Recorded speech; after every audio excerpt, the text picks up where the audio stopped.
Hello, and welcome to Enlightened Empaths, your community for the spiritually awakened. Today, we're going to be talking about alchemy, but not in the traditional sense of turning lead into gold. We're talking about an inner alchemical healing of your soul. Denise, would you like to introduce our guest? I would love to. We're very honored and grateful that Lorie Dechar is coming on the show with us today. Lorie is an acupuncturist, consciousness explorer, and change maker, committed to bringing the art of alchemy and soul healing back to the modern world. She's practiced Chinese medicine for over 3 decades and is the author of Five Spirits, Alchemical Acupuncture for Psychological and Spiritual Healing, Kiko, exploring the spiritual essence of acupuncture points through the changing seasons, and her most recently published book, The Alchemy of Inner Work, a guide for turning illness and suffering into the true health and well-being. With her husband, astrologer, and community builder, Benjamin Fox, she co-founded A New Possibility, a global healing and learning community committed to the belief that inner work is the prerequisite to any lasting outer change. Thank you so very much for coming on with us today, Lorie. Well, thank you, Denise and Samantha. It's a pleasure to chat with you and get to know you both. Well, our community of are empaths, basically. And I think one of the key points of your book, and it's by the way, beautiful written. And I agree, before we come on air, Samantha had mentioned that it's one of those books that you go back to and back to and back to, and you can open to a page and find what your soul needs to hear. But could you briefly explain alchemy for our listeners and why it's so important? I think right now we're all in this transition, not only on a personal, but a collective level. And the concept of alchemy is so vital to that. Yes, I so agree. Every day I am feeling more and more clear that Gaia, our beautiful, beloved planet, is undergoing a massive shift, a kind of initiation.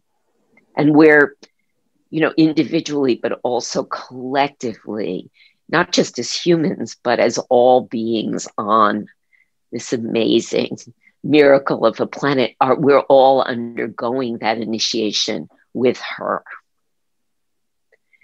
And, I would say that's been my belief for a long time, but once the quarantine began and we all began processing through this pandemic, each day it gets clearer and clearer to me that we can no longer think about problems, approach our health from the same old way.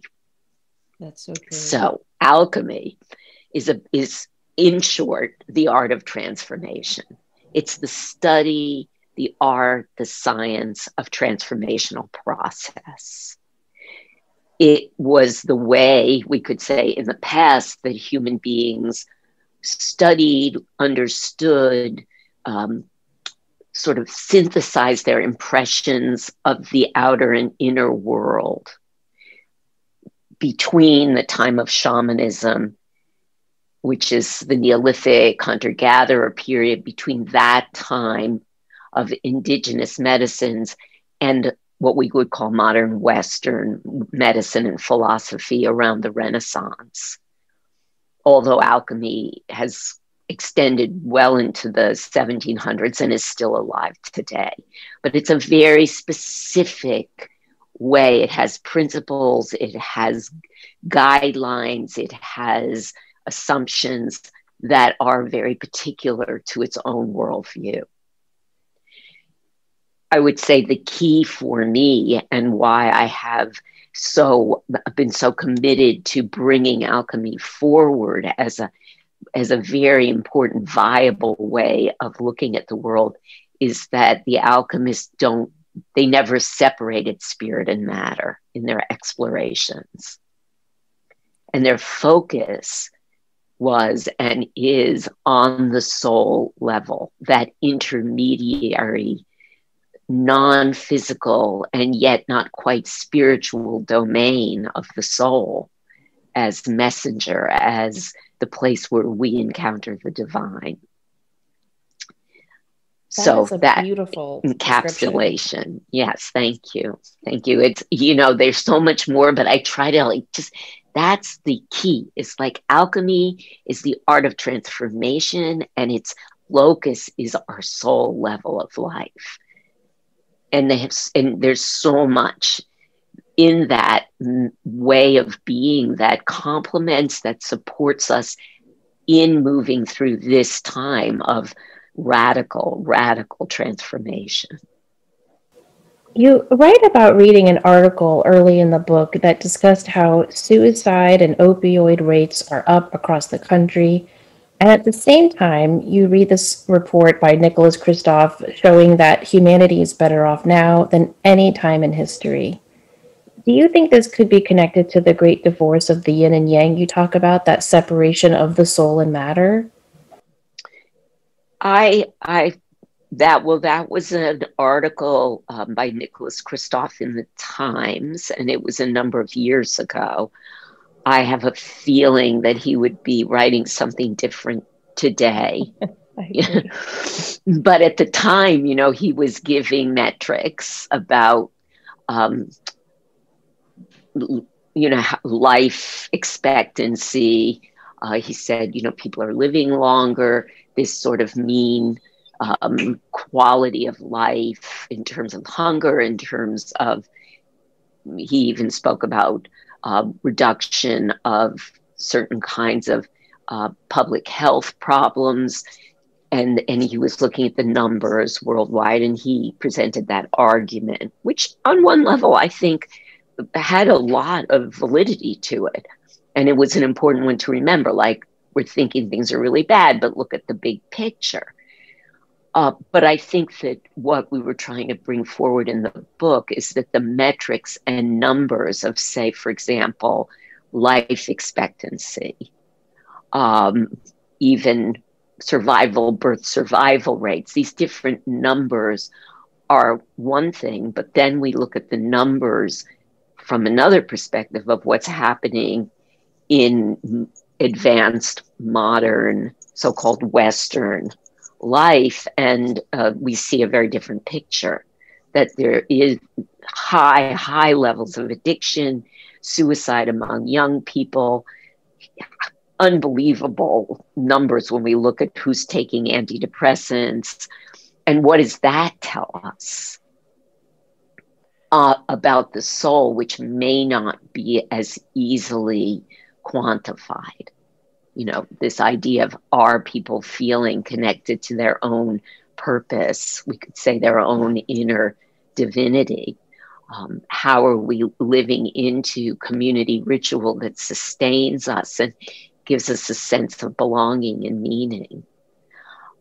And I do think, I think it was you, Denise, who brought that up. Does this relate to the idea of this separation between spirit and matter and our lack of connection to the soul? And I think Benjamin and I would say emphatically that is our belief. And that's really interesting, because one of the things you mention in your book is building a connection between imagination and that soul knowing. Mm-hmm. And I love that, because, talking with a lot of people, and this is, I think, a lot of the unrest in the world is because people are also connecting with their own soul knowing, and they're, people are saying they're waking up, or there's an awakening, or this transition, however we want to label it. But the people's awareness is rising, that self-awareness, that sense of self. And I think so many, as that's happening, may doubt or double guess. Is this really me? Am I making this up in my head? How do I know that I'm on the right track? Could you address that a little bit, about that connection between imagination and soul knowing, please? So good. So good. First of all, I so agree with you that there is, at the same time that there's this coming apart of a lot of how we've held the world, even questioning, where do we find the truth? Who do we believe? What do we actually know about, quote unquote, the facts of what's happening on the planet right now, right down to the idea of, is there climate change? What is this virus?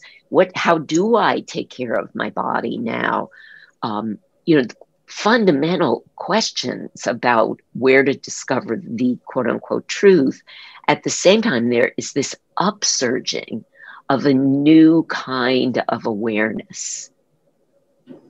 And I think it's an awareness that's going way beyond the kind of linear, rational dualism that has dominated for the past, you know, we could say 3-4 centuries.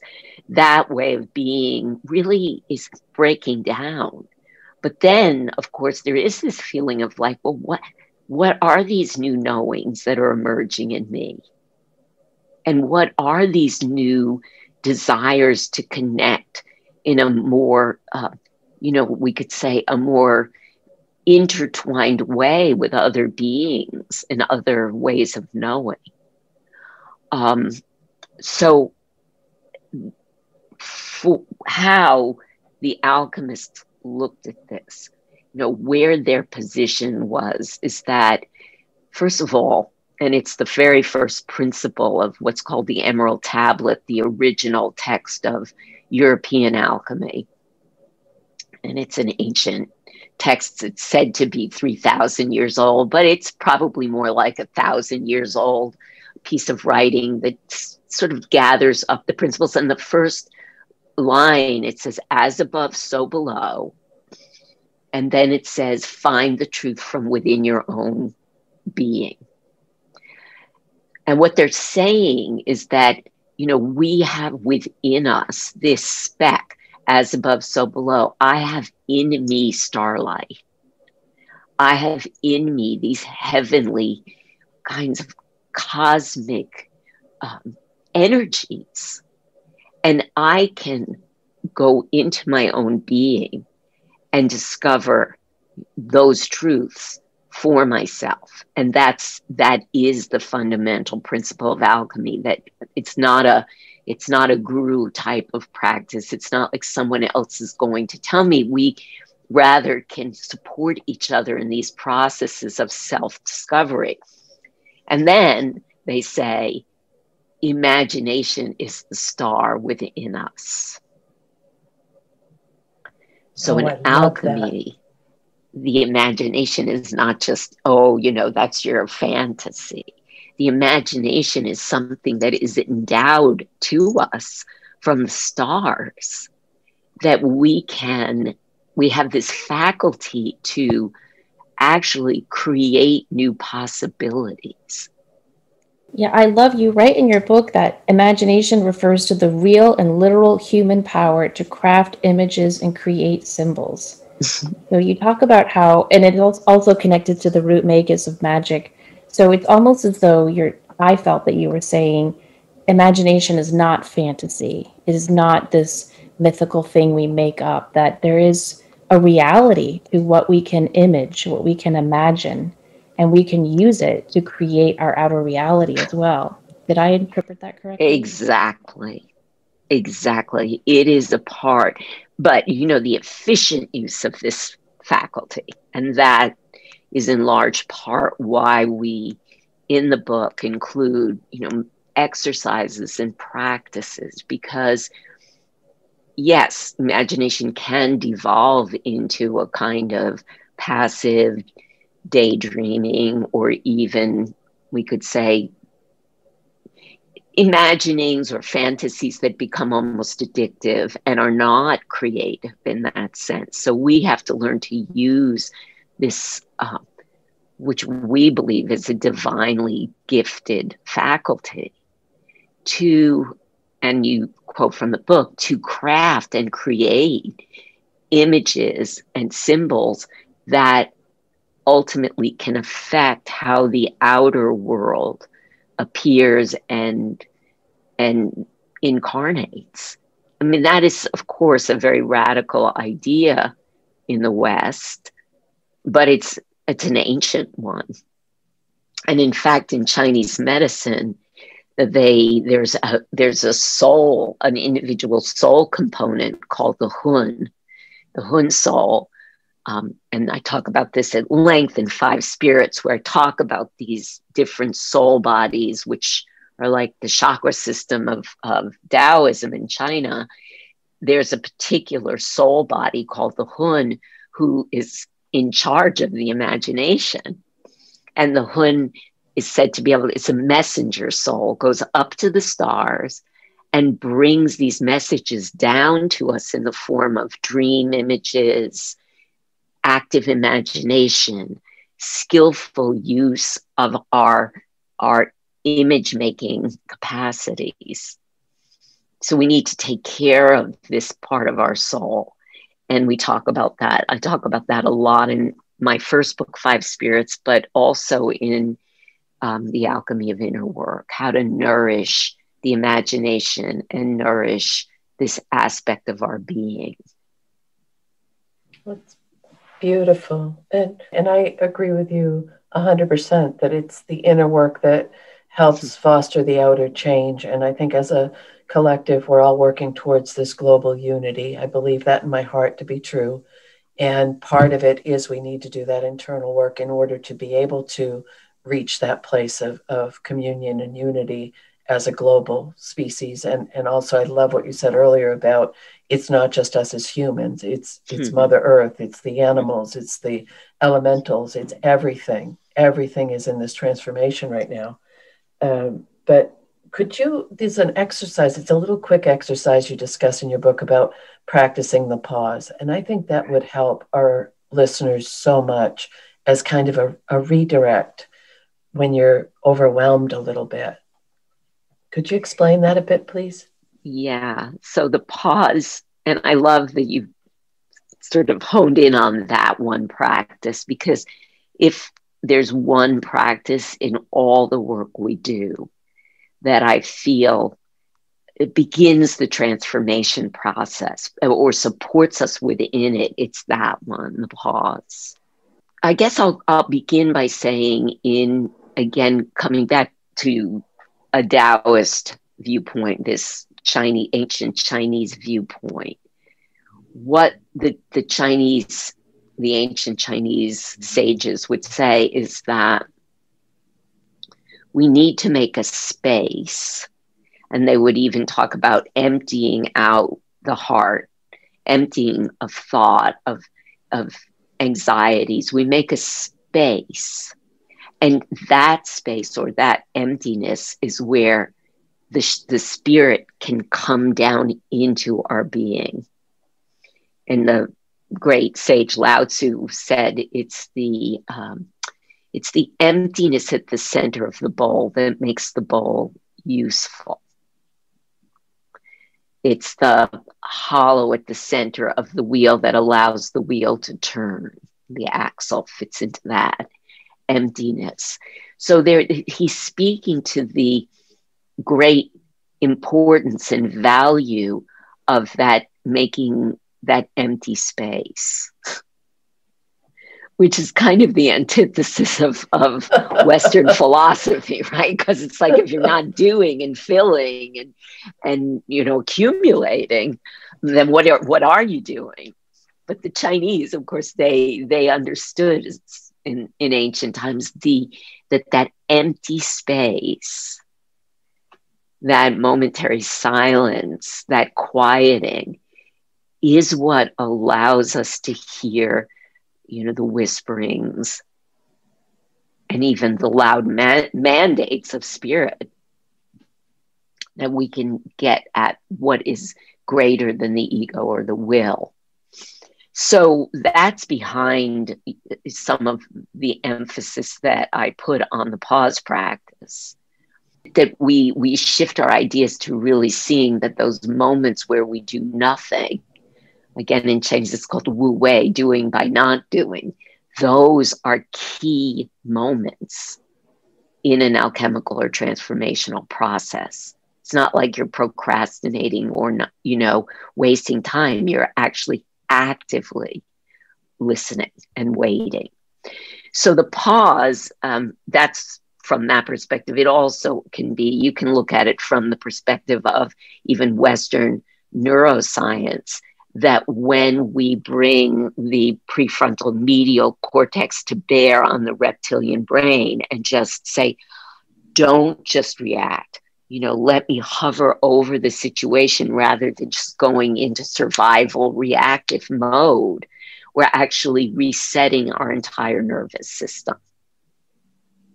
So however you want to look at this is a key practice.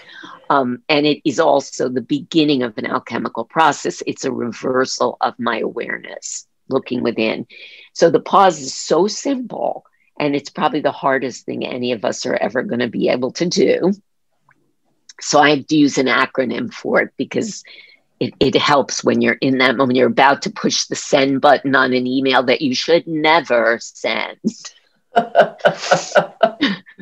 Or, you're about to say that one thing that is going to just inflame your kid or your partner or your friend, but you're like, I'm going to say it, and it's like the pause. It's like, okay, maybe I just wait to see if 3 times I'm, really want to say this or send this or do this. So the pause, I use the acronym RSVP. And, it's like that French, responde, s'il vous plaît, please respond. But in this case, it's like, please don't respond for a moment. So the R is like, recognize that you're about to do, react from the reptilian survival mode, like your autonomic, habitual response. Recognize that. And then S is simply stop. Simply stop. Take a breath. The V, and here's, I kind of fudged this a little, it's reverse. The V is reverse your awareness and notice how you are actually doing inside. Just notice, is my chest tight? Is my back tight? Am I like all tensed up in my jaw? And just say hello to all that. It's not even, you don't even have to do anything. Reversing awareness begins a shift. It's activating those prefrontal lobes of the cortex, that allow us to hover over, get a bigger view of the situation. In the book, I say, like, put your hand on the animal, calm the animal down with this reversal. And then the P is presence. It's like, as you notice, you don't have to do, fix, simply be present and give yourself a moment to see what else might be possible. And that's when spirit can come in and give us that little bit of insight or guidance. It's such a simple thing, and yet it can be so miraculous. If you're still activated, you just do it again.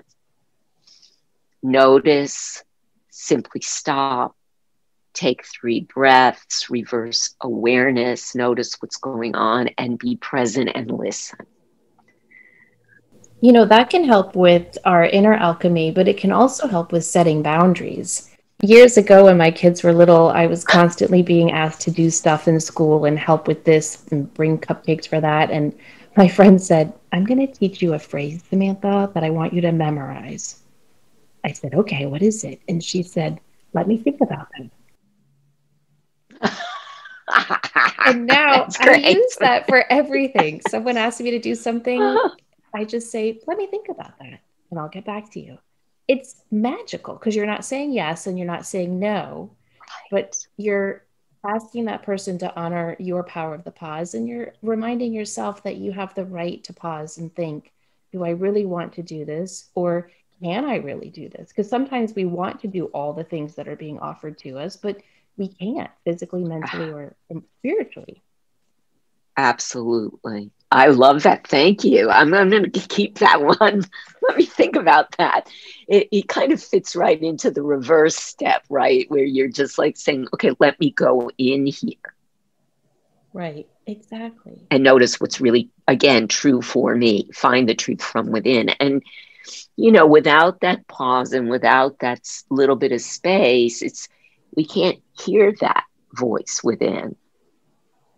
No. And I think there are times in our lives, at least for me, where I don't want to hear that voice within. When I get so amped up and stressed and I've got to fix this and I've got to make this better and I've got to do this, I will block out that voice on purpose. And I know I'm doing it, and I have to almost force myself to go within and practice that pause. I think that's such a perfect way of expressing also what I see happening so much right now, politically, culturally, in the domain of healthcare. Everyone's sort of rushing to, how do we fix this? Or I have to fix it right now, as opposed to a little bit. I think what the quarantine and some of the limitations have invited or are inviting is a bit of a pause, a bit. And again, for those of us, I know some people haven't been able to, and there are people who the conditions of this situation are so dire and so really terribly limiting, constraining, there's no possibility there. But for those of us who have a little bit of space, there is an invitation now. And I think it is what the planet may be asking of us, is to look at, how have I been living? Have I been pushing or rushing or moving at a pace that may not have been quite true for me? And that doesn't mean being actively, that doesn't mean I'm not actively engaged and in my creativity, but there is a sense of a calling for slightly different, or I would say radically different, approach to reality. Well, you talk a lot about how this is inner work and it's work we have to do for ourselves. But you also talk about how this isn't work we have to do alone. There's a quote I wrote down where you write, "Witnessing is what welcomes spirit back to matter and transforms lead into gold." Can you talk about that part where we're ready to have someone witness what we're going through in terms of our inner alchemy and how important that is? Yeah. So 2 things in response to that, just to come back to what in the introduction, you mentioned that we're not looking at the old idea of the alchemist as this sort of failed chemist who was trying to transform a chunk of lead into gold. That lead into gold, while there were outer alchemists who were working with materials and may or may not have ever succeeded in transforming a little bit of lead or a big chunk of lead into a tiny bit of gold, it was mostly metaphorical in the sense of an inner transformation of my being, the ordinary kind of reactivities of being human into a more illuminated kind of response to the world where I bring compassion and wisdom and love and acceptance and meaning to my life. Those are the qualities, that we're looking to cultivate. And so that process, one of the things that supports it is relationality. And when we talk about relationality in the book, or relationality as an aspect of alchemy, we're talking about a relationality to the inner self. So that's when we were talking about the pause practice and looking within and making a space, relationality to my own inner divinity and what it's asking of me, but also relationality to all these beings that the alchemists, when they worked with say a bit of mercury or a leaf or what they would find, a crystal, they saw these quote unquote things as beings with intelligence. And you can read these old writings of alchemists talking to what they called their metal. And all these metals had voices and wisdom for them. So as we are looking to bring an alchemical awareness into our lives, we're looking at an awareness that that goes out into the world and sees the world as filled with intelligence and information for me. You know, as I'm looking at the tree is also witnessing me. And then taking that further to, I think, where you're going here, is this idea that we can't do this work alone. It's not meant to be done alone. Transformation is a rigorous, there are times in a transformational process that I feel I'm coming apart. I mean, last week I just took a descent, you know, in looking at where some of healthcare is going now and some of the questions that people are being forced to look at. And, you know, how are we taking care of our children at this time? And I just was feeling so much despair. And I needed to just go way down. And having Benjamin be able to sit with me as I did that descent and cried and felt the grief, not fixing it, but simply being present to it, allowed me to actually discover, you know, a whole new attitude. Particularly an affirmation again of the importance of this inner work that we're doing, that it actually, as we do the inner work, it adds a kind of quantum packet of energy and life and goodness to the entire planet. So that witnessing or being witnessed, being heard without, you know, trying to be fixed, is a key piece of how we look at alchemical process, particularly that now we need alchemical communities. It's not enough it is important for each of us to do our inner work, but we also need to be in community. Otherwise, it's extremely difficult to continue. And that's one of the reasons why we began what we call the Inner Healing Circle, which is a community of alchemical healing practitioners and people who are entering into this work. It's a growing community of people who are engaged in the search, but also really wanting to support others in activating this part of their awareness. And people can find out about that on our website, anewpossibility.com. But it's really about this idea that tribe and community is so important now as we begin to give birth to a new consciousness and a new way of being human, that we can't do this work alone. We need to be witnessed and supported by others. And that truly, truly feels like the direction and the answer to try and heal the duality and the polarity, that the division that is keeping people from accessing their inner knowing or staying in that agitated state. And thank you for describing your community and sharing that, because I think that's a wonderful, and that's an online, or is it virtual, so anyone in the world can access that community? It is now.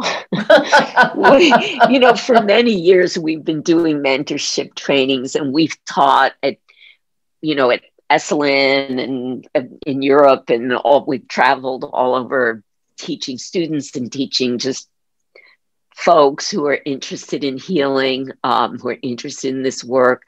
And I've taught at workshops in many retreat centers, and I love in-person work. I mean, I love body to body, you know, right in there with our field of connection. I love that. And for many years, I was like, you can't do alchemy online, you know, you can't.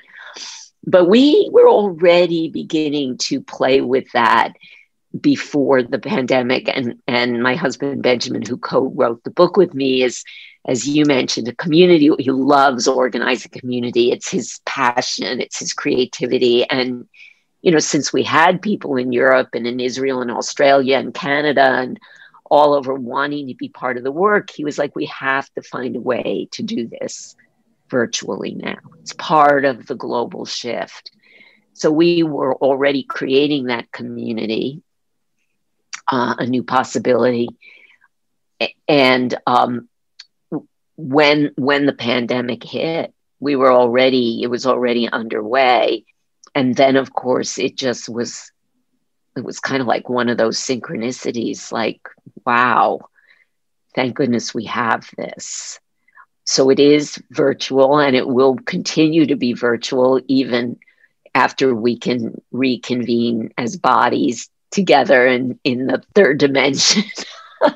We'll still have that virtual community. So yes, anyone from anywhere is welcome, even extraterrestrials at this point. We need all the help we can get, right? Yes, we do. You write this beautiful story of the Selkie. So I've read the story of the Selkie for years, since I was a little girl. And every time I read this story of this woman who has her skin taken from her, and she's with her husband, and she has this boy, and she has to get her skin back and go back to the ocean where she belongs. For years, I saw it as a Celtic story to teach us about death and loss. But every time I reread the story, I see it in a new light. And in your book, I saw it in yet another new light as a metaphor for the soul and reclaiming our soul. And I was just wondering if you could tell listeners how you see the myth of the Selkie story in terms of inner alchemy. It's also one of my favorite stories. Yeah. So for me, this story of the seal woman from the depths, and of course the story comes from, it's told in many of the northern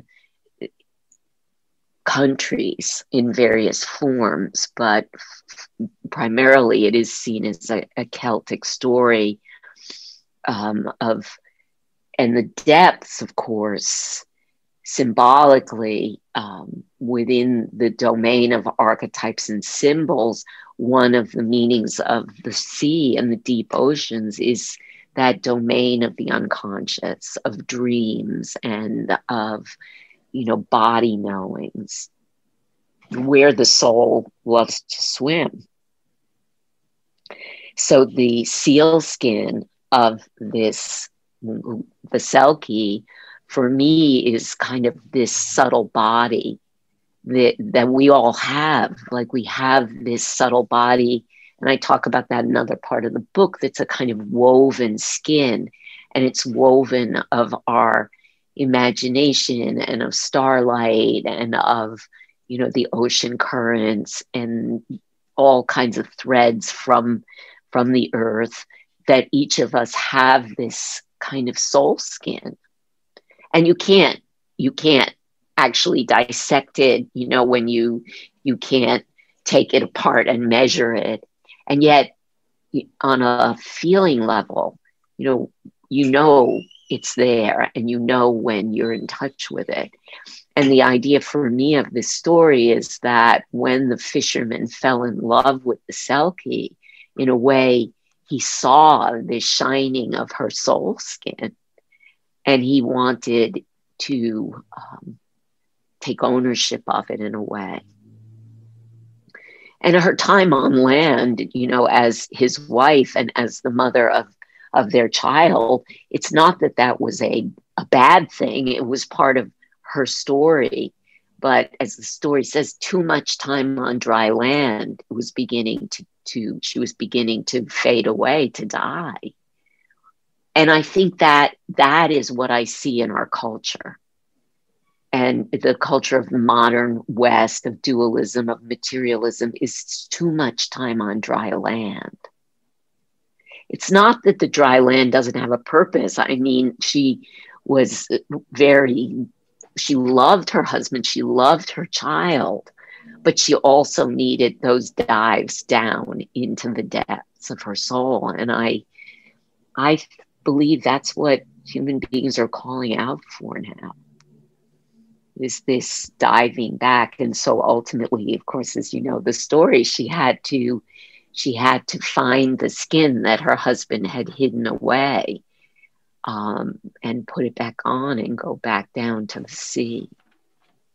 I think that it doesn't, or at least I've always hoped when I read that story, like if he could just have compromised and shared her skin, she could have lived in both worlds. Yes. And I feel like reading your book, it's almost like teaching us how to live in both worlds.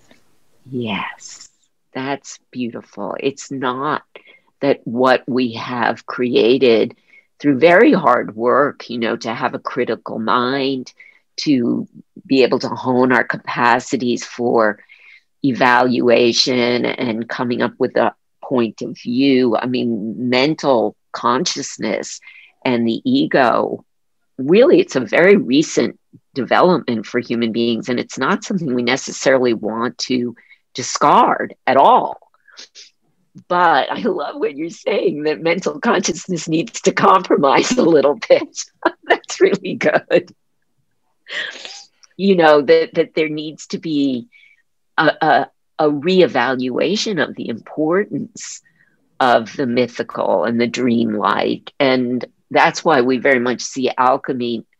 It's not like we're going backwards to, a time before our critical minds or rational thought. It's not like, oh, that's where we want to go and leave this behind, but rather that bringing forward our capacity for myth making, for imagining, for magic, for feeling and valuing soul experience can actually support a movement forward in a kind of building upon or going beyond the limitations of the mental, but not leaving it behind. And so I really love that idea of, like mental rational consciousness, if it could only compromise a little bit, and not marginalize and discard. Yes. Right. I mean, when you were talking about the soul, there was that Victorian doctor who tried to measure the weight of the soul. Yeah. I feel like scientists are trying so hard to help us improve things, which is wonderful. And I think the work they have done is continuing to do is phenomenal. But I'm just hoping they can become more like, say, Dr. Dean Radin, I think he is, in his work, or Rupert Sheldrake, they're able to have that compromise and show that, yes, you can have science improve these things, but you can also have this whole quantum world of celestial space that you're talking about, above and below. And included in that can be the imagination and this inner alchemy. And I don't know why so many are afraid of that. Yeah. I think that's a really good question. I mean, it is why, I include right at the beginning these wonderful conversations I have had and will continue to have with my friend who's a really devoted family doctor, and she's a real great science head, and but yet she's so interested in energy movement and how we work with qigong and how we can begin to have a different kind of imaginal connection to other parts of our being. And she herself said, it's not, I don't have the time in a day to help my patients rediscover, a connection to self and meaning and purpose. I just don't have time in my day. I'm not trained for it. But that alone would heal so many of the chronic illnesses that doctors see. I mean, whether it's addiction or people eating food that's just not supporting their bodies because they don't have any way to listen to their body's messages. So beginning to develop these kinds of skills would actually, I feel it would be a great boon to public health. I agree. Well, and throughout your book and throughout your work, because this is just an amazing, amazing depth to all of this, but you integrate that we're all connecting with those Jungian archetypes, that we can relate to those, and that gives us that connection to each other, but our own inner knowing and light as well. But also there are so many tools and rituals and practices. Is there anything, I mean, the pause was a wonderful, wonderful example, but you mentioned like basic, what would you consider the most basic of the alchemical healing protocols that people could really integrate into their lives during this transition and shift that we're all in? Great. Yes. Well, along with our belief that our dreams and our body sensations and these archetypes, these primordial images that we can all relate to, whether it's water, fire, earth, that these are all our birthright as humans. It's part of our humanity. It's not like, I really stand for indigenous medicines and indigenous psychology. It wasn't that it belongs to only an elite class. I mean, there are, of course, people who study for years and years and years who can be guides and who can carry some of the work, but this is free medicine for all of us. Our dreams are free medicine. We get them every night. And also so are the acupuncture points. I mean, to become an acupuncturist is a lot of study, hard work, certification, all of that. And of course, there's nothing to replace that. But at the same time, anyone, any human being can touch a point on their own body and begin to activate the movement of chi, the life force. So in the book, we give a few, what I call like a point palette, a very basic point palette, and kind of how those points live in our bodies, where they are. And we invite people to begin applying essential oils. We give essential oils, we give flower essences to actually activate the movement of the soul in our own bodies or in the bodies of our children, our friends, our partners. And that doesn't mean you're becoming an acupuncturist. It doesn't mean that this is going to be something that there's an exchange of money around, but that it is a freely given healing gift that we all have. So I would say, in addition to the pause, we give little protocols in the book with 3 points that people can use with oils and flower essences for hope and vision, for shock, for exhaustion, things I think that everyone's feeling now at one time or another. But even simpler than that, there's a point, and listeners right now can find it right at the center of the palm.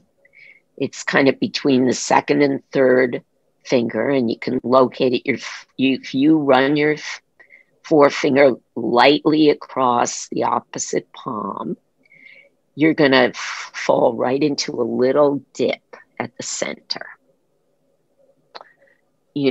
Interestingly, it is the crucifixion point, you could say. It's right at the center of the palm, on the crease that's closer to the wrist. And if you find that point, you'll feel a little zing there. That might take time. If you don't feel the zing, just pretend you feel the zing. But oh no, I'm feeling the zing. You feel the zing. Good. And there is that dip. Your finger is going to fall right into the point. That's an acupuncture point. And the point has a name, and it's called the Palace of Weariness. Oh.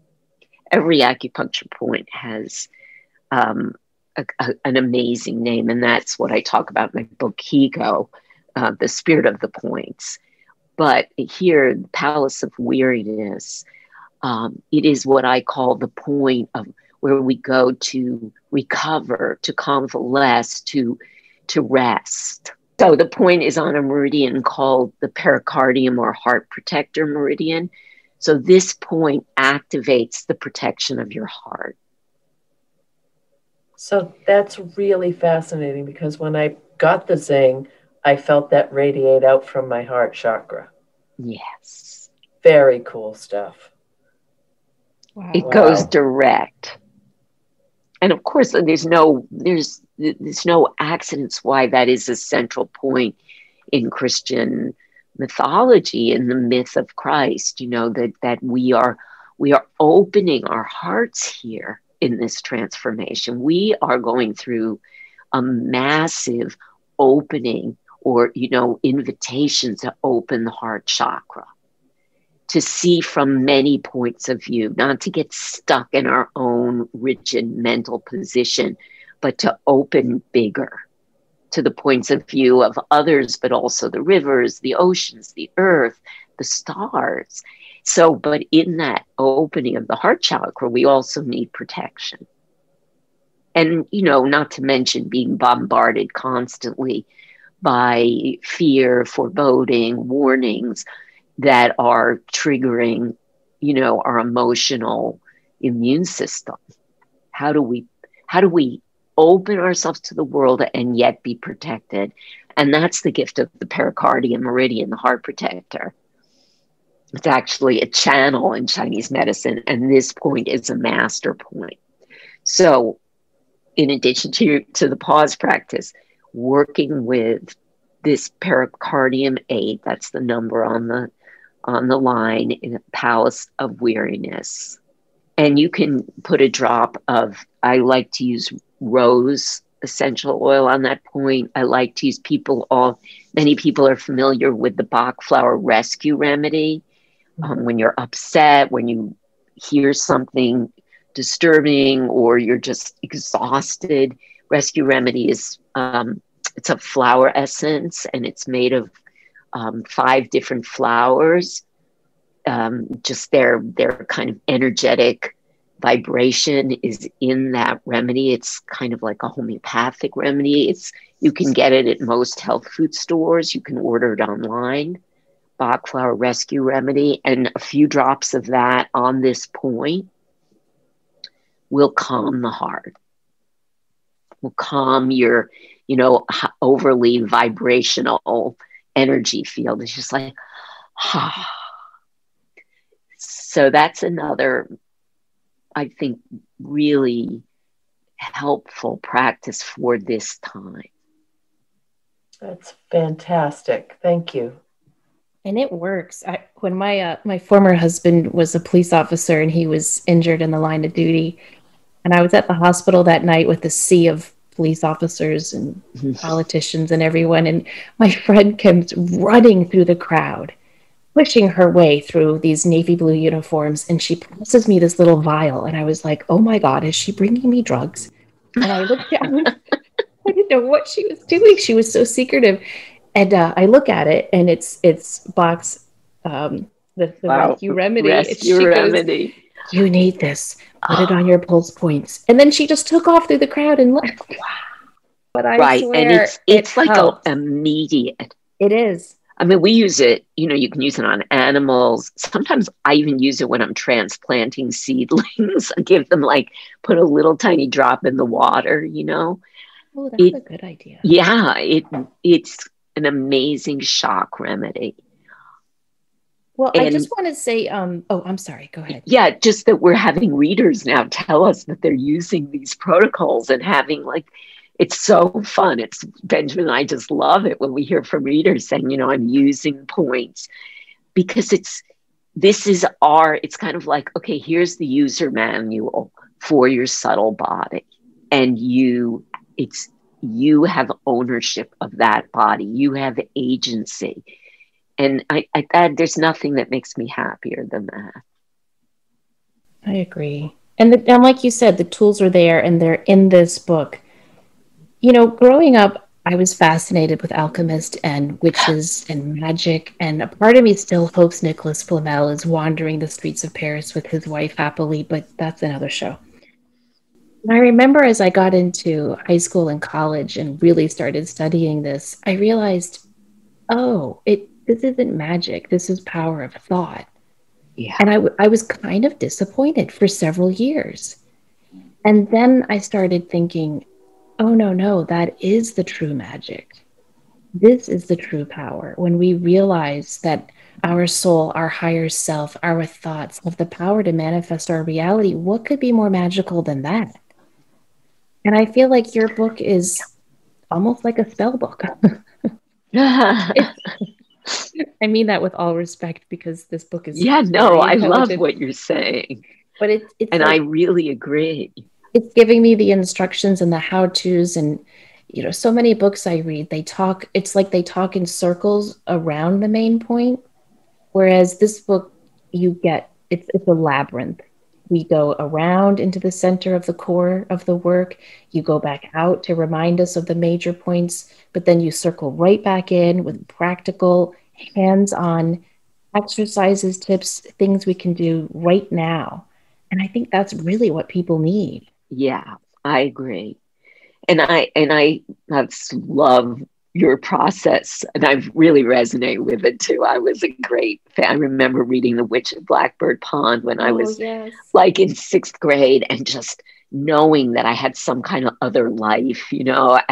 as that woman at the edge, and but I too have come to see, I think, a great alchemical principle is that, and this is in European, Vedic, Taoist, they all say the same thing. The appropriate use of the will and the mind is to create the conditions where the miracle can happen.